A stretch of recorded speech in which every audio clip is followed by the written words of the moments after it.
এটা একটা চিন্তাধারা নিলে সরকার যদি এরপরে চিন্তা ভাবনা না নেয় তাহলে এই আন্দোলনটা আরো বৃহত্তর আন্দোলনে গিয়ে পৌঁছাবে।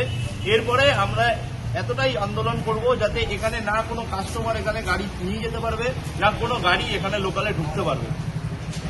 সেই আন্দোলনটা করতে আমাদের যাতে কেউ বাধ্য না করে। আজকে নির্দিষ্ট রেট যদি আমাদের নির্দিষ্ট যদি আমরা প্রাইস না পাই, পেটের দায়ে আমরা আন্দোলন করতে বাধ্য হব। আজকে নর্থে প্রায় 100 গাড়ি বন্ধ আছে। আমরা 100 গাড়ি আজকে নয়াটি চত্বর আলিশা চত্বর বেরিয়ে প্রায় 100 গাড়ি আমরা পুরো বন্ধ রেখে দিয়েছি।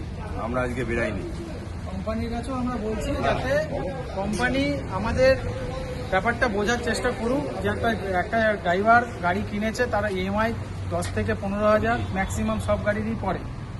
কেউ তো আর ক্যাশ টাকায় কিনতে পারবে না, কেউ বড় লোক না। এখানে আমরা সবাই ড্রাইভার খেটেই খাই, সারাদিন গাড়ি চালাই। সেই জন্য বারবার করে বলা হচ্ছে যে কোম্পানিকে অনুরোধ করে বলছি যে আপনারা অন্তত ফেয়ারটা দেখুন, বিশেষ করে ইনড্রাইভ আর র্যাপিডো, এই দুটোতে বলা হচ্ছে। আর কিছু না, খালি এইটুখানি বলাচ্ছি। আর কেউ কিছু বলবে? ধন্যবাদ।